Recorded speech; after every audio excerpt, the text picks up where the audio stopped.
Sana drama na lang to. Sana TV show na lang. All these food, they taste like metal.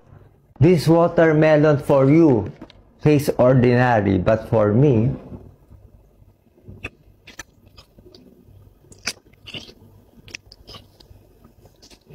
watermelon and dragon fruit for bowel movement.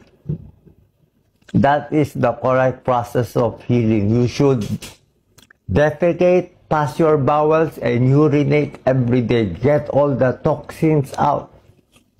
You know what my doctor said. You can eat anything. You have cancer. You try to eat.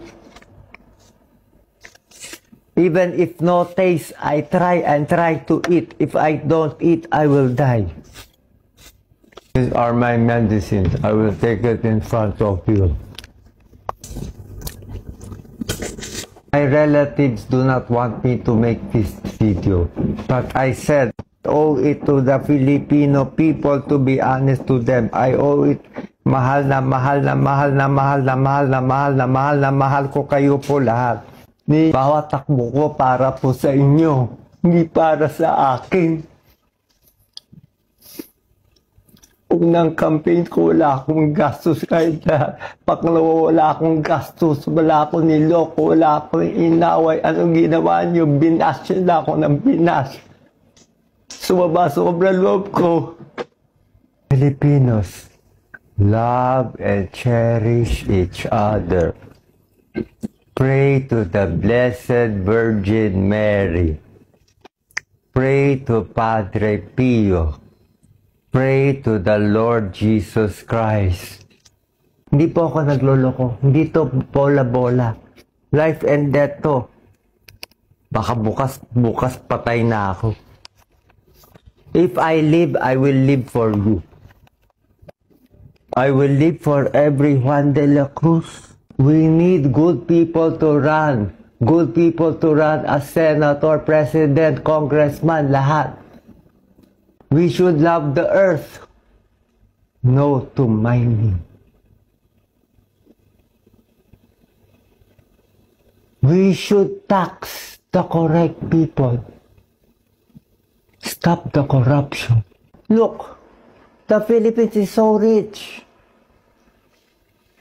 You politician, you bribe the people. You give them money to vote for you. You keep them stupid.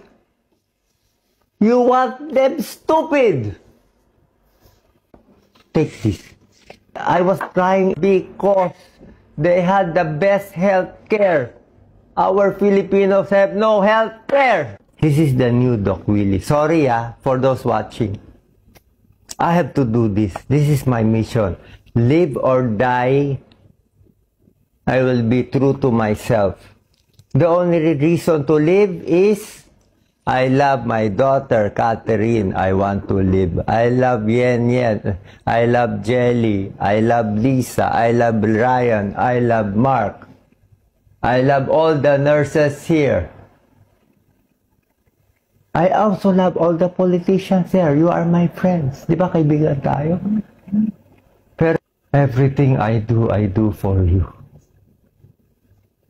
Ako na pinakamalinis na ginagawa. Minababoy niyo pa ako. May isang basher nagsabi sa akin, Doc Willie, even if you run 10 times again and again, you will lose again and again and again. What did I do to you? Why do you hate me so much? What did I do? I never attacked Duterte. I never attacked PBM. I never attacked Larry. I never attacked Pico.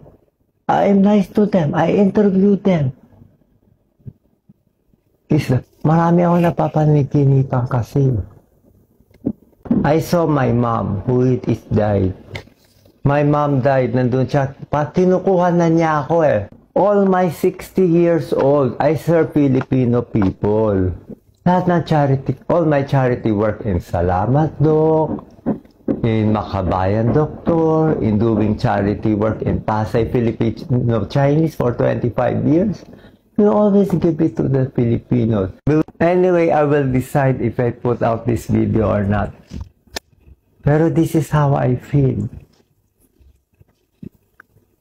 If I do not put out this video, I will just die. The news will be, Doc Willie died one day. He did not tell his followers. He lied to his followers.